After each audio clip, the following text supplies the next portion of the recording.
Hi friends, welcome to నాటు వైద్యం. ఈరోజు మనం శీఘ్రస్ఖలనాన్ని తగ్గించే ఒక సులువైన, అతి సులువైన, అందరికీ అందుబాటులో ఉండే, సులువుగా చేసుకోగలిగే ఒక వంటింటి చిట్కా చెప్తాను. చిట్కా చాలా చాలా చాలా సింపుల్గా ఉంటుంది, కానీ ఎక్సలెంట్గా పనిచేస్తుంది. ముఖ్యంగా శీఘ్రస్ఖలనానికి అంటే ఫ్రాక్షన్స్ ఆఫ్ సెకండ్స్లోనే కనుక వీర్యం అనేది స్ఖలనం అయిపోతూ ఉంటే దాన్ని మీరు శీఘ్రస్ఖలనం అని అంటారు.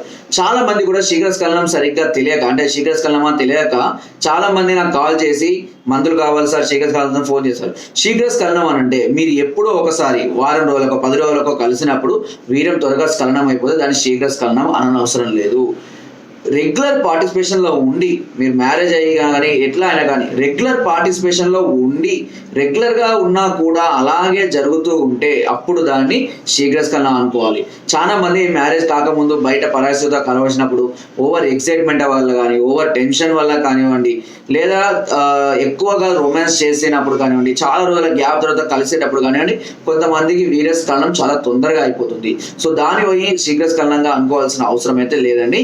రెగ్యులర్గా ఉండి కూడా ఇలాగే అవుతేనే దాన్ని శీఘ్రస్ఖలనం అనుకోవాలి. అది 1 నిమిషం లోపు 2 నిమిషాల లోపు వెంటనే పడిపోతుంది అని అనుకుంటేనే దాన్ని శీఘ్రస్ఖలనం అనుకోండి. ఇలాంటి శీఘ్రస్ఖలనంతో బాధపడుతున్న వారు ఒక నీరుల్లిపాయ, ఎర్ర ఉల్లిపాయ ఉంటుంది కదండి, ఎర్ర ఉల్లిపాయను మంచిగా చిన్న చిన్న ముక్కలుగా కట్ చేసుకొని ఒక ప్యాన్ తీసుకోండి. ప్యాన్లో 1 చెంచాడు నెయ్యి వేయండి. నెయ్యి వేసి ఈ ఉల్లిపాయల్ని, కట్ చేసినటువంటి ఉల్లిపాయల్ని దోరగా వేయించండి. ఎరుపు రంగులోకి వచ్చి దోరగా అయిన తర్వాత నిదానంగా వేయించాలి, బాగా మంట పెట్టకుండా నిదానంగా వేయించి దోరగా ఎరుపు రంగులోకి వచ్చిన తర్వాత ఎక్కువ నెయ్యి పోయకండి, ఓకేనా, సరిపడా పోయండి. దాన్ని ఒక బౌల్లో తీసుకొని దానిపైన కొద్దిగా కండ చక్కెర కలుపుకొని ఉదయం పూట పరిగడనే తీసుకోవాలి. తీసుకున్నాక 1 గంట దాకా మళ్ళీ ఏమీ తీసుకోకూడదు. ఇలా ప్రతిరోజు చేస్తూ ఉంటే ఈ నీరుల్లిపాయ నెయ్యి శరీరానికి అమితమైనటువంటి బలాన్ని, శక్తిని ఇస్తుంది. వితౌట్ ఎనీ సైడ్ ఎఫెక్ట్స్ మంచి సామర్థ్యాన్ని పెంచుతుంది. ఎక్కువగా అంగం గట్టిపడి ఉండడానికి, రతి సమయాన్ని పెంచడానికి చాలా అద్భుతంగా పనిచేస్తుంది.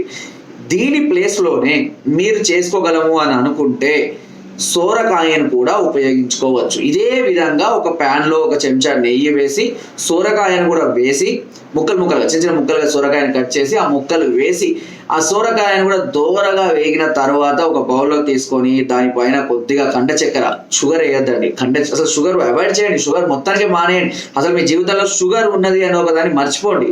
దాని బదులు కండ చక్కెరను ఉపయోగించండి. సో కండ చక్కెరను వేసుకొని మంచిగా ప్రతిరోజు ఉదయం పూట పరికడుపునే బ్రష్ చేసుకోగానే తీసుకుంటూ ఉండాలి.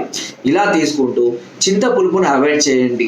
దుంపలు ఆలుగడ్డ, చామగడ్డ ఇలాంటి దుంపలు ఉంటాయి కదా, ఈ దుంపలను అవాయిడ్ చేయండి. ముఖ్యంగా chicken, the worst non veg వచ్చేసి చికెన్ని అవాయిడ్ చేయండి. అండ్ అదేవిధంగా బాయిల్డ్ ఎగ్స్ తినండి, ఉడకబెట్టుకొని తినచ్చు, కానీ ఆమ్లెట్లు కొట్టిపోసుకొని తినకండి. డ్రింకింగ్, స్మోకింగ్, పొగాకు ఉత్పత్తులు తీసుకోవడము, గంజాయి తీసుకోవడము, డ్రగ్స్ తీసుకోవడం, ఇలాంటి హ్యాబిట్స్ ఏమైనా ఉంటే పూర్తిగా వదిలేయాలి. మత్తు కలగనివ్వద్దు. శరీరానికి మత్తు కలిగింది అని అంటే మీరు వాడే ఏ చిట్కా కూడా ప్రయోజనం అనేది ఉండదు. కాబట్టి ఈ విధంగా మీరు మంచి ఫుడ్ తీసుకుంటూ, మంచి కూరగాయలు తీసుకుంటూ, చక్కగా డ్రై ఫ్రూట్స్ తీసుకుంటూ, జ్యూసెస్ వాడుకుంటూ నేను చెప్పినట్టుగా కనుక మీరు ఫాలో అయినట్లయితే తప్పకుండా ఈ శీఘ్రస్ఖలన సమస్య పూర్తిగా తగ్గిపోయి ఎక్కువ సమయాన్ని కేటాయించడానికి అవకాశం అనేది కలుగుతుంది. ఓకేనా, ఇది చిన్న చిట్కా అండి, చాలా అద్భుతంగా పనిచేస్తుంది. కానీ నేను మళ్ళీ అన్ని వీడియోలో చెప్పినట్టే చెప్తున్నా, ఇది సమస్యలు స్టార్టింగ్లో ఉన్నప్పుడు మీరు గుర్తించిన వెంటనే ఈ చిట్కాలు ఫాలో అయితేనే చాలా అద్భుతంగా పనిచేస్తాయి. సమస్య సంవత్సరాల తరబడి పెట్టుకొని సమస్య తీవ్రతను ఎక్కువగా ఉంచుకున్న తర్వాత ఇలాంటి చిన్న చిన్న చిట్కాలు ప్రయోజనం పెద్దగా చూపించవు. ఓకేనా, దానికి ఖచ్చితంగా ట్రీట్మెంట్, మెడిసిన్ కోర్సులు వాడుకోవాల్సిందే, వేరే ఆప్షన్ లేదు, వేరే మార్గం ఏమీ ఉండదు. సో దీనికి సంబంధించిన ఇంకా మరిన్ని వివరాలు కావాలన్నా లేదా మరే ఇతర సమస్యలతో మీరు బాధపడుతున్నా మమ్మల్ని సంప్రదించవచ్చు.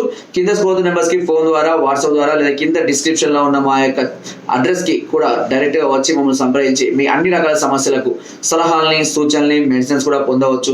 ఒకవేళ మీరు రాలేని పరిస్థితులు ఉంటే కొరియర్ ద్వారా కూడా మెడిసిన్ తెప్పించుకునే అవకాశం నాటు వైద్యం ఛానల్కి మొదటి నుండి కూడా అందిస్తుంది. నా వీడియోస్ తప్పకుండా లైక్ చేయండి, షేర్ చేయండి అండ్ సబ్స్క్రైబ్ చేయడం మాత్రం అస్సలు మర్చిపోకండి. కింద డిస్క్రిప్షన్లో మన గ్రూప్ లింక్ ఉంది, లింక్ ద్వారా జాయిన్ అవ్వండి. మరెన్నో అద్భుతమైన చిట్కాలు అందులో ఎప్పటికప్పుడు పంపిస్తూనే ఉంటాను. Thank you.